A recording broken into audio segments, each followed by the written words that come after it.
Everyone, this is Mamta Samariya Khandelwal and you are watching MSK chemistry. आज की video में हम, क्योंकि आप जानते हैं ग्रुप 16, 17, 18 को हम डिस्कस कर रहे हैं। इससे पहले 3 वीडियो हम इस चैप्टर पे अपलोड कर चुके हैं। आज की वीडियो में हम डिस्कस करेंगे oxygen, ozone, sulphur dioxide and sulphuric acid को। So let's start it. बात करते हैं डाइऑक्सीजन यानी कि O2 मॉलिक्यूल की हम बात करें तो इसको कैसे बना सकते हैं हम। तो ये वाला मेथड तो आप क्लास 11th में भी सीख चुके हैं।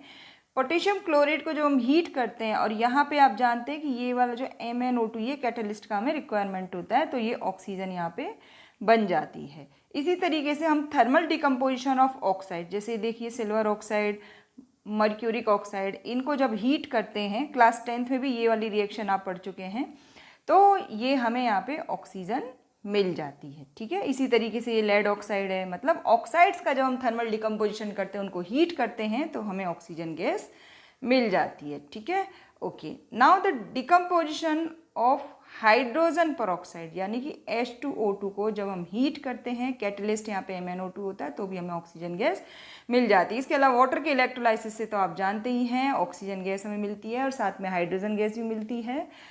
ओके, तो अब हम बात करते हैं कि इसका इंडस्ट्रियल मेथड क्या है। तो ऑफ कोर्स इंडस्ट्री तो सबसे क्या ढूंढती है कि कोई रॉ मटेरियल ऐसा ढूंढती है जो सस्ता हो, इसलिए वहाँ पे इसको बनाया जाता है एयर से। Dioxygen is obtained from air. ठीक है, तो पहले हम कार्बन डाइऑक्साइड को रिमूव करते हैं, क्लास 9th में इसके बारे में हम पढ़ चुके हैं। And the remaining gases are liquefied subsequently, this is followed by liquefaction distillation which gives dinitrogen and oxygen. तो मतलब इंडस्ट्रियल मेथड में हमें ये एयर से मिलती है, और लेबोरेटरी मेथड में हम क्या करते हैं, जो मेटल के ऑक्साइड्स होते हैं उनका थर्मल डिकम्पोजिशन करते हैं, पोटेशियम क्लोराइड का डिकम्पोजिशन करते हैं यहाँ पे हम, इस तरह से हमें ऑक्सीजन गैस मिलती है। ठीक है, अब आगे बात करते हैं इसकी फिजिकल प्रॉपर्टी। तो ऑक्सीजन आप जानते हैं ये कलरलेस है और ऑर्डरलेस गैस है। क्लास 11th में हम केमिकल बॉन्डिंग चैप्टर में पढ़ चुके हैं कि इसमें 2 अनपेयर्ड इलेक्ट्रॉन होने की वजह से इसका नेचर पैरामैग्नेटिक होता है।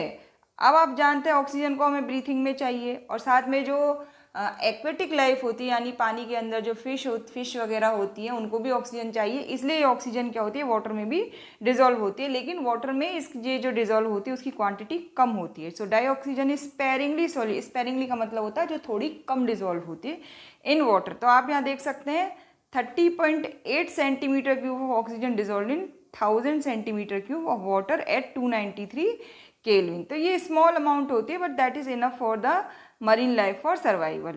Okay, it liquefies at 90 Kelvin and freezes at 55 Kelvin. ये सब आपको याद रखने की जरूरत नहीं है, ये एग्जाम में पूछे नहीं जाते हैं। इसके ये आइसोटोप्स होते हैं, ये आपको याद रखने हैं, और इसके अलावा ये वाले जो पॉइंट है ये इंपॉर्टेंट, मतलब ये तीनों पॉइंट इंपॉर्टेंट है, ये वाला पॉइंट इतना इंपॉर्टेंट नहीं है। ये फ्रीजिंग पॉइंट, मेल्टिंग पॉइंट, ये सब नहीं पूछे जाते हैं। मॉलिक्यूलर ऑक्सीजन एग्जिबिट्स पैरामैग्नेटिज्म, ये आप जानते हैं, इसके एंटी बॉन्डिंग ऑर्बिटल्स में 2 अनपेयर्ड इलेक्ट्रॉन होते हैं, इसलिए ये पैरामैग्नेटिक इन नेचर होती है। अब इसकी केमिकल प्रॉपर्टीज़ की हम बात करें तो आप तो जानते हैं ऑक्सीजन तो हाईली रिएक्टिव गैस है, तो इट रिएक्ट्स विद मेटल। तो जैसे कैल्शियम के साथ रिएक्ट करके ऑक्साइड बनाती है, एल्यूमिनियम के साथ रिएक्ट करके एल्यूमिनियम ऑक्साइड बनाती है। ये तो हो गए मेटल्स के साथ। नॉन मेटल्स के साथ ये इनके ऑक्साइड्स बनाती है। और आप जानते हैं जो मेटल के ऑक्साइड्स होते हैं ये कैसे होते हैं, बेसिक होते हैं। एल्यूमिनियम ऑक्साइड ये एम्फोटेरिक नेचर का होता है। कार्बन डाइऑक्साइड ये एसिडिक नेचर के होते हैं। तो जनरली जो नॉन मेटल के ऑक्साइड्स होते हैं वो होते हैं एसिडिक इन नेचर, और जो मेटल के ऑक्साइड्स होते हैं बेसिक इन नेचर होते हैं। छोटी क्लासेस में आप और डिटेल में ये सब कुछ पढ़ चुके हैं। मैग्नीशियम में उनको बर्न करते हो मैग्नीशियम ऑक्साइड बनता है, वाटर में डालते हो तो मैग्नीशियम हाइड्रोक्साइड बनता है, उसका नेचर कैसा होता है, बेसिक होता है। इसी तरह रिएक्शन विद सम कंपाउंड्स, तो देखिए ये यहाँ पे ये जिंक सल्फाइड की रिएक्शन ऑक्सीजन के साथ हो रही है, तो ये जिंक ऑक्साइड में ये कन्वर्टर। ये रिएक्शन मेटलर्जी में यूज़ की जाती है, आप जानते हैं ना कि इसमें ये रोस्टिंग वगैरह में यूज़ की जाती है। ये कंबशन रिएक्शन है, मीथेन की रिएक्शन ऑक्सीजन से होगी तो क्या मिलेंगे आपको, CO2 और H2O यूज़ होते हैं। सल्फर डाइऑक्साइड की रिएक्शन ऑक्सीजन से होगी तो सल्फर ट्राईऑक्साइड। HCl की रिएक्शन जब O2 से होती है CuCl2 की प्रेजेंस में, तो आपको क्लोरीन गैस और वाटर मिलता है। चलिए अब आगे बात करते हैं डाइऑक्सीजन के यूजेस। तो ये तो आप जानते हैं रेस्पिरेशन में यूज़ होती है, manufacturing of steel, it is used in oxyacetylene flame for welding and cutting of metals. Oxygen cylinders are widely used in hospitals. Corona में आपने देखा होगा इसकी बहुत कमी हो गई थी, और ऑक्सीजन सिलेंडर हॉस्पिटल में हमें चाहिए होता है। हम बोलते हैं ना, अरे ऑक्सीजन चढ़ रही है, उनकी ऑक्सीजन चढ़ रही है, ऐसा हम बातें करते हैं ना। कोरोना में इसकी बहुत बातें हुई थी। It is use in combustion. आप तो जानते हैं कि ऑक्सीजन गैस के बिना कम्बशन हो ही नहीं सकता। फ्यूज़ के जब घर में जो एलपीजी गैस हम चलाते हैं तो बर्नर से वो आती है, एयर की ऑक्सीजन से वो रिएक्ट करती है, और इग्निशन टेम्परेचर आप लाइटर से प्रोवाइड करते हो। तो जो एलपीजी गैस होती है जब वो बर्नर से निकल के आती है, वो एयर की ऑक्सीजन से रिएक्ट करती है इग्निशन टेम्परेचर की प्रेजेंस में, तब हमें वो ब्लू फ्लेम मिलती है जिससे हम खाना पकाते हैं। Next is dioxygen is paramagnetic in spite having even number of electrons. तो ये एमओटी थ्योरी में हमने क्लास 11th में डिटेल में एक्सप्लेन किया है। तो ये इलेक्ट्रॉन ऑक्सीजन का जो इलेक्ट्रॉनिक कॉन्फ़िगरेशन है उसमें ये देखिए, पाई एंटी बॉन्डिंग 2p(x1), पाई एंटी बॉन्डिंग 2p(y1) में एक एक इलेक्ट्रॉन होने की वजह से ये पैरामैग्नेटिक नेचर शो करती है। चलिए, सिंपल ऑक्साइड, जब ऑक्सीजन क्या करती है, किसी के साथ कंबाइन होती है तो ऑक्साइड्स बनाती है। सो अब binary compound of oxygen which with another element. अब एलिमेंट मेटल भी हो सकता है, नॉन मेटल भी हो सकता है, तो उसे कहते हैं हम ऑक्साइड। तो ऑक्साइड्स देखिए यहाँ पे कितने तरह के, acidic, basic, amphoteric and neutral. तो देखो जो हाईली जिनके मेटेलिक नेचर ज़्यादा होता है, जिन मेटल्स का मेटेलिक नेचर ज़्यादा होता है, जो कि कौन से आपके जनरली एस ब्लॉक के मेटल्स है ना, उनके साथ जब ये रिएक्ट करके ऑक्सीजन रिएक्ट होती है, ऑक्सीजन के साथ वो क्या करते हैं, आपके बेसिक ऑक्साइड्स बनाते हैं। तो an oxide which dissolve in water to give a base or react with an acid to give a salt is called basic oxide. जैसे कि मैं आपको एग्जांपल बताती हूँ, जैसे आप मैग्नीशियम रिवन की रिएक्शन बहुत से पढ़ के आए हो। मैग्नीशियम की रिएक्शन जब ऑक्सीजन से होती है तो क्या बनता है, ट्वाइस MgO। ठीक है, अब इस MgO को अगर मैं वाटर में डिजोल्व करूँ तो क्या बन जाता है, मैग्नीशियम हाइड्रोक्साइड। ठीक है, यही केस कैल्शियम ऑक्साइड के साथ होता है। तो ऐसे ऑक्साइड्स को क्या कहते हैं हम बच्चों, बेसिक ऑक्साइड्स कहते हैं। पता कैसे चलेगा, आप रेड लिटमस ले जाइए, वो ब्लू में कन्वर्ट हो जाएगा। तो ये देखिए, आपके जो एस ब्लॉक एलिमेंट्स के जो भी आपके ऑक्साइड्स होंगे वो जनरली बेसिक ऑक्साइड होंगे। आप देख सकते हैं Na2O, K2O, CaO, MgO, BaO, है ना, ये ऑक्साइड्स कैसे आपके बेसिक ऑक्साइड्स हैं। जब आप इनको वाटर में डिजोल्व करते हैं तो क्या बन जाते हैं, उनके हाइड्रोक्साइड्स बन जाते हैं। ठीक है, अब ये देखो, ये बेसिक नेचर का है, ये एसिड के साथ रिएक्ट करेगा तो क्या बनेगा, सॉल्ट बनेगा और वाटर बनेगा, आप देख सकते हो। तो ये जो बेसिक ऑक्साइड्स होते हैं ना बच्चों, ये जब एसिड के साथ रिएक्ट करते हैं तो सॉल्ट और वाटर बनाते हैं, और इन बेसिक ऑक्साइड्स को जब हम वाटर में डिजोल्व करते हैं तो ये बेस बना देते हैं। ठीक है, चलिए एसिडिक ऑक्साइड्स की बात करें तो नॉन मेटल्स के साथ आप देख सकते हो, जैसे सल्फर नॉन मेटल है, इसने ऑक्सीजन से रिएक्ट की तो क्या बनाया, SO2, SO3 भी बना सकती है। इसी तरह नाइट्रोजन रिएक्ट करके ऑक्सीजन से, नाइट्रोजन के तो कई ऑक्साइड्स होते हैं, N2O5, chlorine Cl2O5, carbon CO2। तो ये जो ऑक्साइड्स हैं आप देख सकते हैं, ये सारे ऑक्साइड्स नॉन मेटल्स के हैं। तो नॉन मेटल्स के ऑक्साइड्स कैसे होते हैं, एसिडिक इन नेचर। कैसे पता चलेगा, सपोज मेरे पास कार्बन डाइऑक्साइड है, ये नॉन मेटल का ऑक्साइड है, इसे मैंने वाटर में डिजोल्व किया तो कौन सा एसिड बन गया, H2CO3, जो कि क्या है, आपका एसिड है। ठीक है, तो ये देखिए, ये आपका नॉन मेटल का ऑक्साइड है जो कि किस नेचर का है, एसिडिक नेचर। ये NaOH आपका क्या है, बेस। तो जब ये आपस में रिएक्ट करेंगे तो क्या बनाते हैं, सॉल्ट बनाते हैं और साथ में वाटर बनता है। तो इससे प्रूव होता है कि आपके जो नॉन मेटल के ऑक्साइड्स हैं वो एसिडिक नेचर के हैं। अब देखिए, मैंने ये सल्फर ट्राईऑक्साइड को वाटर में डिजोल्व किया तो क्या बन गया, सल्फ्यूरिक एसिड। अब आप ब्लू लिटमस ले जाइए, वो कन्वर्ट हो जाएगा रेड में। इस तरह से हमें पता चलता है। तो ये तो हो गई एसिडिक ऑक्साइड और बेसिक ऑक्साइड की बात। तब हम बात करते हैं एम्फोटेरिक ऑक्साइड। क्लास 10th में आप पढ़ते आए हो दो एग्जाम्पल, एक तो Al2O3 और दूसरा जिंक ऑक्साइड। ये कैसे होते हैं, जब ये एसिड आ जाता है इनके सामने तो ये खुद बेस की तरह बिहेव करते हैं, जब इनके सामने बेस आ जाता है तो ये एसिड की तरह बिहेव करते हैं। तो इन्हें कहते हैं हम एम्फोटेरिक ऑक्साइड्स। ठीक है, ये देखो, ये बेस आया तो ये खुद क्या बन गया, एसिड बन गया, और क्या बनाएंगे साथ में, सॉल्ट और वाटर बनाएंगे। इसी तरह यहाँ पे एसिड आया तो ये बेस के साथ रिएक्ट किया तो क्या बनेगा, सॉल्ट बनेगा। इस तरह से ही रिएक्शन होती है। क्लास 10th की बुक में भी ये रिएक्शन दी हुई है। न्यूट्रल ऑक्साइड, ये आपको नाम याद रखने बच्चों, कार्बन मोनोऑक्साइड, NO और N2O, ये आपको याद रखने हैं। MCQ का क्वेश्चन इसमें फ्रेम होता है और आपको ये याद रखेंगे तो आपको इसकी बहुत हेल्प मिलेगी। ये टॉपिक आसान भी है और इम्पॉर्टेंट भी है। ओके, चलो आगे बात करते हैं अब ओजोन की।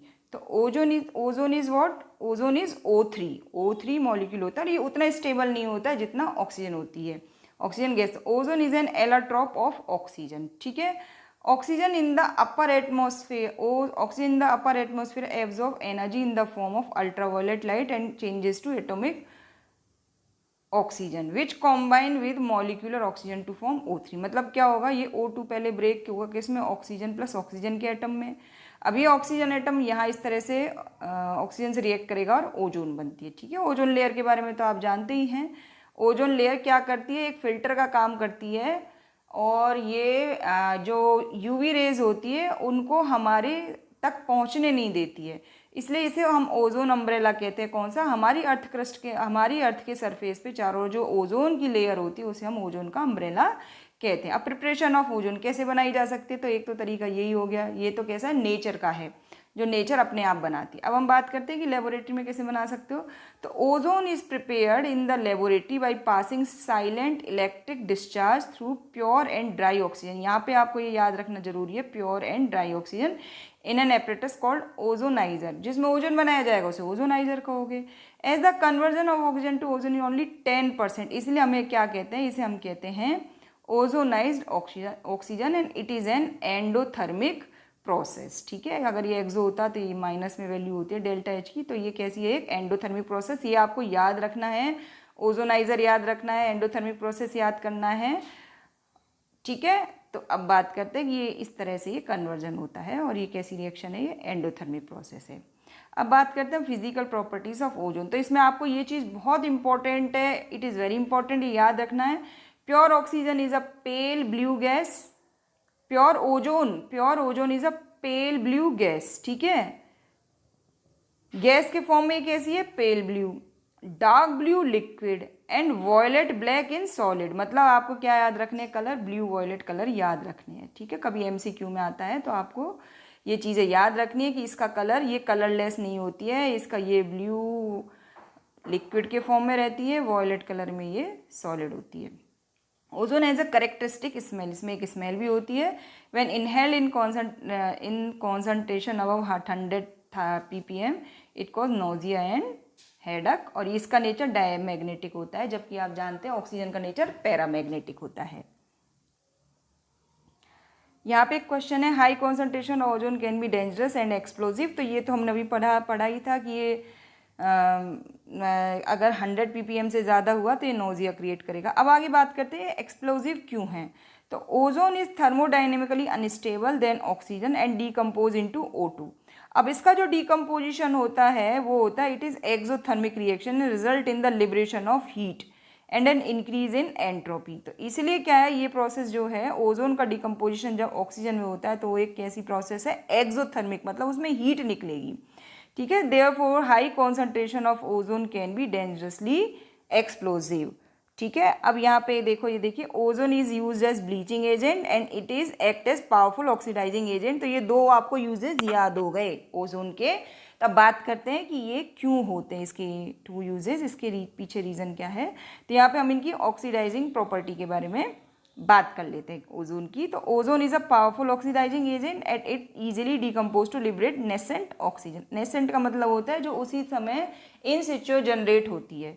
ठीक है, तो ये ऑक्सीजन मिल गई आपकी, तो ये ऑक्सीडाइजिंग एजेंट का काम करती है। तो ये 2 इक्वेशन है, या अगर आपको याद रहे तो आप रख सकते हैं। अदरवाइज ऑक्सीडाइजिंग प्रॉपर्टी में आप ये भी लिख के आएंगे तो आपको कुछ मार्क्स तो मिल ही जाएंगे। Okay, now here you can say the ozone oxidises nitrogen oxide and give nitrogen dioxide. तो ये तो सिंपल इक्वेशन है, इसकी जो ऑक्सीडाइजिंग प्रॉपर्टी है इसमें आप ये इक्वेशन लिख के आ सकते हैं। ब्लीचिंग प्रॉपर्टी किसकी वजह से होती है, ozone acts as a good bleaching agent due to the oxidising nature. Coloured matter के साथ जब आप ये जो नेसेंट ऑक्सीजन रिएक्शन करती है तो वो कलरलेस मैटर में उसको कन्वर्ट कर देती है। अब हम बात करते हैं reducing property. Ozone reduces peroxides to oxides, यहाँ पे आप देख सकते हैं।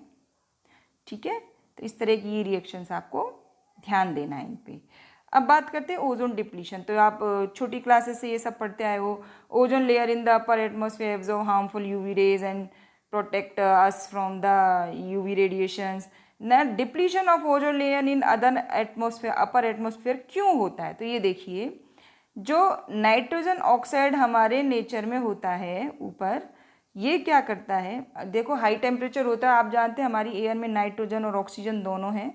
ठीक है, तो ये मिलके क्या बना लेती है, NO। ठीक है, अब ये NO ऑक्सीजन ओजोन के साथ रिएक्ट करके क्या बना लेता है, NO2 एंड O2। तो यहाँ पे ओजोन किस में चेंज हो रही है, ऑक्सीजन में, तो इसे कहते हैं हम ओजोन का depletion. So depletion of ozone layer can also be caused by chlorofluorocarbons, जो हम AC में और फ्रिज में यूज़ करते हैं, है ना। तो इस वजह से ओजोन का डिप्लीशन होता है। ये ओजोन डिप्लीशन एक अपने आप में इंपॉर्टेंट टॉपिक है, तो अगर ये आ जाता है आपके एग्जाम में, बोर्ड के एग्जाम में, तो you are blessed. So the depletion of ozone layer can be most pronounce in the prolong region, specially Antarctica. तो ये आप जानते ही हैं, ये आपको पता ही है, छोटी क्लासेस में भी आप ये पढ़ते हो। So ozone depletion is a major environmental problem. Okay, चलिए आगे बात करते हैं। ओजोन का स्ट्रक्चर आप देखिए, वी शेप इसका स्ट्रक्चर होता है। बॉन्ड एंगल कितना होता है, 117 डिग्री होता है। यूजेस ऑफ ओजोन, तो काफ़ी सारे यूजेस तो हम पढ़ ही चुके हैं, ठीक है। It is use for the air purification at crowded places like cinema halls, tunnels, railways. Second is sterilising drinking water by oxidising all germs and bacteria, क्योंकि गुड ऑक्सीडाइजिंग एजेंट है। For bleaching ivory, oil, starch, wax, and in the manufacturing of synthetic camphor, potassium permanganate, etc. Now let's talk about sulfur dioxide. तो आप जानते हैं कैसा oxide है, it is acidic oxide. Okay, तो कैसे बनाया जाता है, सल्फर का कंबस्शन कराइए, कंबस्शन मतलब बर्निंग प्रेजेंस ऑफ ऑक्सीजन, तो सल्फर डाइऑक्साइड बन जाता है। इसको सल्फाइड्स से भी आप बना सकते हैं, जैसे सोडियम सल्फाइड की रिएक्शन जब H2SO4 से होती है, तो यहाँ पे Na2SO4 में कन्वर्ट हो गया, साथ में आपको सल्फर डाइऑक्साइड बन गया, ठीक है। इंडस्ट्रियल मेथड क्या है, जिंक सल्फाइड की रिएक्शन ऑक्सीजन से कराइए तो जिंक ऑक्साइड और सल्फर डाइऑक्साइड में मिलती है। इसी तरह से ये जो फेरस सल्फाइड है, फेरस सल्फाइड की रिएक्शन आप ऑक्सीजन से कराएंगे तो यहाँ पे Fe2 फेरिक ऑक्साइड बनता है और साथ में सल्फर डाइऑक्साइड बनता है। अब फिजिकल प्रॉपर्टी, तो ये तो आप जानते हैं पॉइजनस इन नेचर है, and sulphur dioxide is a colourless gas with a pungent smell. जब आप लेबोरेटरी में करते हो ना ग्रुप डिटेक्शन, तो SO2 गैस निकलती है, आप सब जानते हो उसकी स्मेल कैसी होती है। It is highly soluble in water and is solution is water is called sulphurous acid. देखो H2O में आपने SO2 मिलाया तो क्या बन गया, H2SO3, ठीक है। इसे क्या कहते हैं हम, sulphurous acid. It liquefies at room temperature under pressure of 2 atm and boils at 263 kelvin. Okay, now next is इसकी केमिकल प्रॉपर्टी बात करते हैं, रिएक्शन विद क्लोरीन। तो देखो सल्फर डाइऑक्साइड जब क्लोरीन के साथ रिएक्शन करती है तो SO2Cl2 बनाती है, जिसे सल्फ्यूराइल क्लोराइड कहते हैं। ऑक्सीजन के साथ ये सल्फर ट्राइऑक्साइड बनाती है वेनेडियम पेंटॉक्साइड की प्रेजेंस में, ठीक है।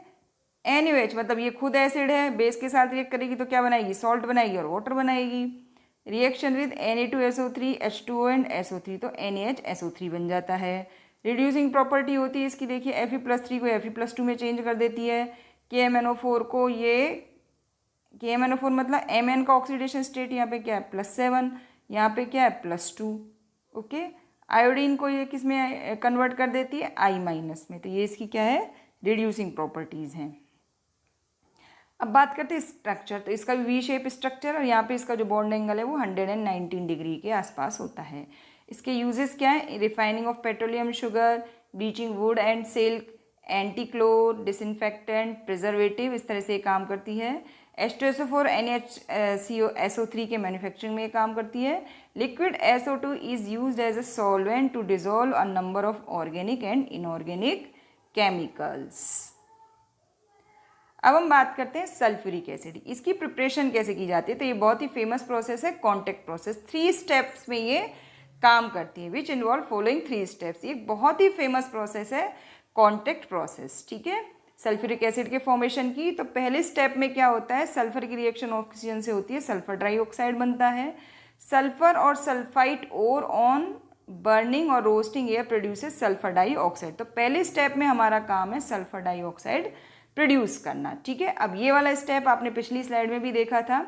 सल्फर डाइऑक्साइड जब ऑक्सीजन के साथ रिएक्ट करता है वेनेडियम पेंटॉक्साइड के प्रेजेंट में, तो it converts into sulphur try oxides, ठीक है। तो यहाँ पे सल्फर डाइऑक्साइड बनाया फर्स्ट स्टेप में, सेकेंड स्टेप में हमने सल्फर ट्राइऑक्साइड बना लिया। अब इस सल्फर ट्राइऑक्साइड को क्या करते हैं, sulphur trioxide gas from the catalytic converter is absorbed in concentrated H2SO4 to produce oleum। oleum होता है H2S2O7, ठीक है। इस H2O7 को जब वाटर के साथ रिएक्शन कराते हैं हम फिर से, तो ये हमें H2SO4 देता है। तो यहाँ पे ध्यान दे दिए, dilution of oleum with water gives sulphuric acid of desired concentration. मतलब इसका क्या करते हैं हम, डाइल्यूशन करते हैं। डाइल्यूशन का मतलब इसमें हम वाटर मिलाते हैं ओलियम में और हमें सल्फ्यूरिक एसिड मिलता है। So the sulphuric acid obtained by contact process is 96 to 98% pure. देखो सल्फ्यूरिक एसिड बेसिकली क्या होता है, SO3 की रिएक्शन जब H2O के साथ हो गई तो आपको क्या मिल जाता है, H2SO4। तो बेसिकली आपको क्या जरूरी है, सल्फर ट्राईऑक्साइड बनाना। ठीक है, तो ये जो सल्फर ट्राईऑक्साइड का जो बनाने वाला जो स्टेप है ये बहुत ही इंपॉर्टेंट है। चलिए आगे बात करते हैं physical properties of sulphuric acid. तो सल्फ्यूरिक एसिड आपने लेबोरेटरी में सबने देखा है, it is colourless, dense, oily liquid होता है। It has a density of 1.84। It freezes at 283 Kelvin and boils at 611 Kelvin. It is highly corrosive and produce severe burns on the skin, and you know the dilution of acid is always exothermic process. इसलिए हम हमेशा water के अंदर acid मिलाते, कभी भी acid के अंदर वाटर नहीं मिक्स करते। क्लास 10th में आप ये पढ़ के आए हैं। अब इसकी केमिकल प्रॉपर्टी, एसिडिक प्रॉपर्टी तो ये होती है, हम जानते हैं H+ ये लूज करता है वाटर के अंदर डालने को, और ये बहुत ही स्ट्रॉन्ग एसिड है। Reaction with metals and non metal, तो मेटल्स आप जानते हैं एसिड के साथ रिएक्शन करके हाइड्रोजन गैस इवॉल्व करते हैं, लेकिन यहाँ पे जो कॉपर वाला मेटल है ये रिएक्टिव मेटल नहीं होता है, इसलिए हाइड्रोजन गैस प्रोड्यूस नहीं करता है। इसकी रिएक्शन के साथ कॉपर सल्फेट बनता है, सल्फर डाइऑक्साइड बनता है और H2 बनता है। ये सल्फर आपका नॉन मेटल है, ये इसके साथ रिएक्ट करके सल्फर डाइऑक्साइड बनाता है। कॉपर क्या है, एक नॉन मेटल है, इसके साथ एक कार्बन डाइऑक्साइड बनाता है। ओके, चलिए आगे बात करते हैं। इसकी ऑक्सीडाइजिंग प्रॉपर्टी तो होती ही है, ये Fe को देखिए यहाँ पे इसने Fe+2 में चेंज कर दिया, इसकी ऑक्सीडेशन स्टेट इंक्रीज हो गई है। चलिए डिहाइड्रेटिंग प्रॉपर्टी, तो देखिए ये क्या है, आप concentrate sulphuric acid is act as strong dehydrating agent. It removes water from sugar and carbohydrate. तो ये देखिए आपने यहाँ पे क्या लिया, शुगर लिया है, तो इसको इसने कार्बन में चेंज कर दिया है। रिएक्शन विथ सॉल्ट्स, तो देखिए सॉल्ट्स के साथ ये किस तरह से रिएक्ट कर रहा है, सोडियम हाइड्रोजन सल्फेट, उनके क्या बना देता है, करस्पॉन्डिंग सॉल्ट्स बना देता है। ठीक है, चलिए बात करते हैं। Concentrated sulphuric acid decompose the salt of more volatile acids to the corresponding acid. जैसे NaCl का एसिड कौन सा है, HCl। KNO3 का एसिड कौन सा है, HNO3 पेरेंट एसिड। CF2 का पेरेंट एसिड कौन सा है, HF।